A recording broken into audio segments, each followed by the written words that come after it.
O, di ba? Tapos ito, ang mga Chinese nagpaano na sila, nagpapakalat na rin sila ng fake news. O, sabi ng Chinese Coast Guard, may nakita daw silang mga Pilipinong armado. Tangin na itong mga to.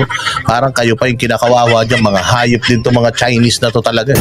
May nakita raw ang China Coast Guard na mga armadong Pilipino sa isang barko sa Ayungin Shoal. Yan ang panibagong alegasyon ng China kasunod ng matapang na pag-iit ni Pangulong Bongbong Marcos sa ating karapatan sa West Philippine Sea. Nasa frontline ng balitang yan, si Rainiel Pawi. May panibagong akusasyon ng Chinese o nga arte. Sabi daw nanutok daw ng baril ang mga personnel ng Filipino vessel. Gunggong. Kanina nyo kayo ang bomba ng bomba dyan. Mga buwisit kayo. Tinutukan lang kayo. Galit na kayo. Hindi naman pinutok. Dapat na pinagpuputok sa mga mukha nyo. Mga iyakin din pala itong mga Chinese na to.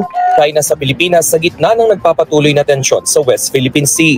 Ayon sa ulat ng Reuters, base sa post ng Chinese state broadcaster na CCTV, may nakita raw ang China Coast Guard na mga armadong tauhan sakay ng isang barko ng Pilipinas noong nakarang buwan. Hindi tinukoy kung anong barko ito pero nangyari raw ito sa Second Thomas Shoal o kilala rin sa tawag na Ayungin Shoal. Wala pa namang inilalabas na video o larawan ng China para patunayan ito. Kinukumpirma na rin ito ng News 5 sa Philippine Navy, Philippine Coast Guard at sa iba pang ahensya ng gobyerno. Matatanda ang sinabi kamakailan ng China na aarestuhin ng kanilang Coast Guard ang mga anilay trespassers sa South China Sea simula ngayong Hunyo. Nanindigan naman ng Pilipinas na hindi nito kikilalanin ang bagong patakaran ng China dahil labag ito sa international law. Matapang ding iginiit ni Pangulong Bongbong Marcos nitong Biyernes sa Shangri-La Dialogue sa Singapore ang karapatan ng Pilipinas sa West Philippine Sea at nangakong poprotektahan at ipaglalaban ang mga Pilipino. If a Filipino citizen is killed by a willful act, that is, I think, very, very close to what we define as an act of war, and therefore we will respond accordingly. Git ng Pangulo, kung lumala pa ang tensyon sa West Philippine Sea, rito natatawagin ng Pilipinas ang mga kaalyado nitong bansa. Kabilang diyan ang Amerika kung saan mayroon tayong Mutual Defense Treaty. Sa parehong dialogue kahapon, nakausap ni Defense Secretary Gibo Teodoro ang mga counterpart official niya mula sa Lithuania, Canada at New Zealand. Sumentro ito sa pagpapalalim at pagpapalawak ng defense security at cooperation ng mga bansa. Ilan sa mga napag-usapan ng Joint Defense and Military Training on Cybersecurity ng Pilipinas at Lithuania na maganda to Secretary Gibo Teodoro, parang awa mo na. Napakaganda nito. Kung totoo po kung totoo na pag-uusapan niyo yung cybersecurity, putang ina, parang awa nyo na. Sobrang dami talagang scammer sa text, ang daming scammer sa chat.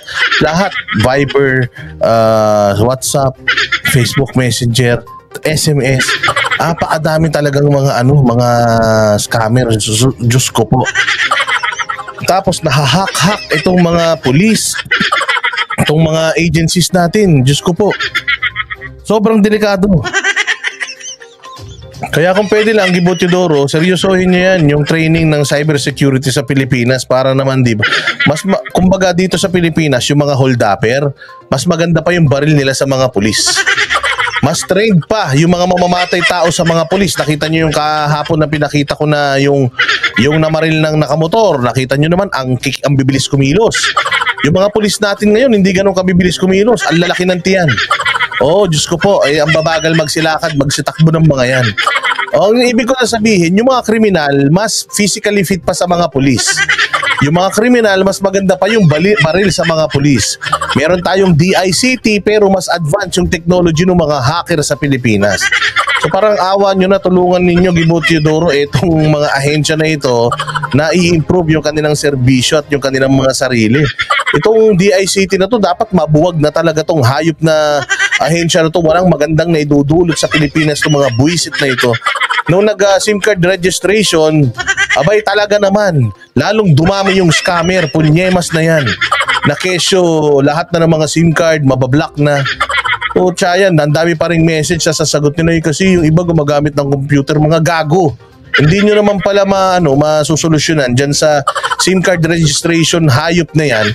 Ang dami kong mga SIM card na mga noon pa, bata pa ako, SIM card ko na-disable dahil sa hayop na SIM card registration na yan. Dahil isa, dalawa lang yung pwede mo i-rehistro sa'yo. Tapos ito, putya yan, hindi pa rin naman na-solve yung issue ng mga scamming sa text messages, mga hayop.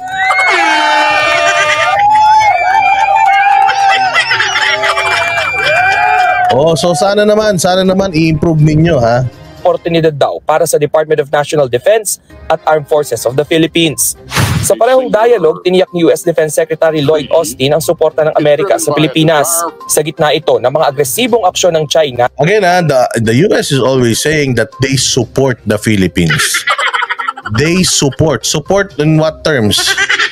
On what aspect? Baka naman parang cheerleader lang yan. Support lang na go, go, go. Sige, baril mo, baril mo. Baka ganun lang, ha. Oo, baka mamaya ine-expect namin, katulong namin kayo. Tapos yung pala, mauna pa kayong tumakbo, ha. Nasa pinag-aagawang teritoryo. The harassment that the Philippines has faced is dangerous, pure and simple.